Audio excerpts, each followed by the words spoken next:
شروع اللہ کے نام سے جو بڑا مہربان نہایت رحم والا ہے۔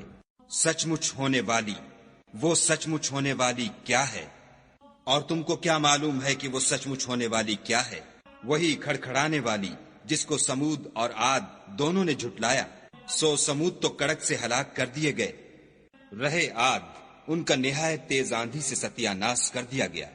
خدا نے اس کو 7 رات اور 8 دن ان پر چلائے رکھا۔ تو اے مخاطب، تو لوگوں کو اس میں اس طرح ڈھے اور مرے پڑے دیکھے جیسے کھجوروں کے کھوکھلے تنے۔ بھلا تو ان میں سے کسی کو بھی باقی دیکھتا ہے؟ اور فرعون اور جو لوگ اس سے پہلے تھے اور وہ جو الٹی بستیوں میں رہتے تھے سب گناہ کے کام کرتے تھے۔ انہوں نے اپنے پروردگار کے پیغمبر کی نافرمانی کی تو خدا نے بھی ان کو بڑا سخت پکڑا۔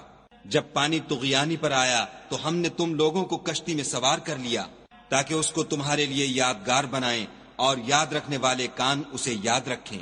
تو جب سور میں ایک بار پھونک مار دی جائے گی اور زمین اور پہاڑ دونوں اٹھا لیے جائیں گے، پھر ایک بارگی توڑ پھوڑ کر برابر کر دیے جائیں گے، تو اس روز ہو پڑنے والی یعنی قیامت ہو پڑے گی، اور آسمان پھٹ جائے گا تو وہ اس دن کمزور ہوگا، اور فرشتے اس کے کناروں پر اتر آئیں گے، اور تمہارے پروردگار کے عرش کو اس روز 8 فرشتے اٹھائے ہوں گے۔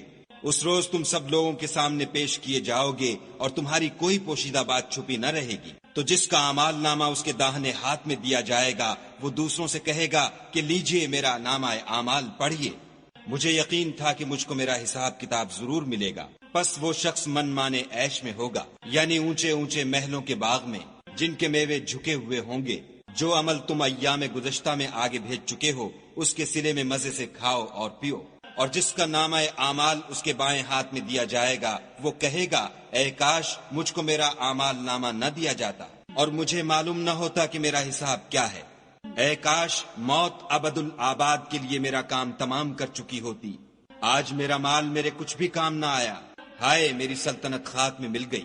حکم ہوگا کہ اسے پکڑ لو اور طوق پہنا دو، پھر دوزخ کی آگ میں جھونک دو، پھر زنجیر سے جس کی ناپ 70 گز ہے جکڑ دو۔ یہ نہ تو خدائے جل شانہ پر ایمان لاتا تھا اور نہ فقیر کے کھانا کھلانے پر آمادہ کرتا تھا، سو آج اس کا بھی یہاں کوئی دوست دار نہیں، اور نہ پیپ کے سوا اس کے لیے کھانا ہے، جس کو گناہ گاروں کے سوا کوئی نہیں کھائے گا۔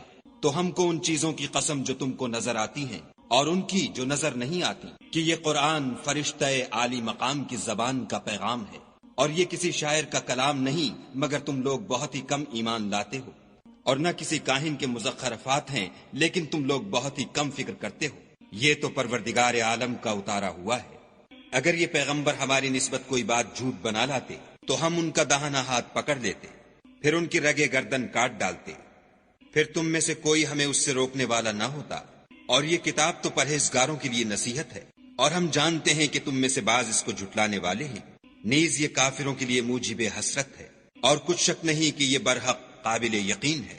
سو تم اپنے پروردگار عز و جل کے نام کی تنزیہ کرتے رہو۔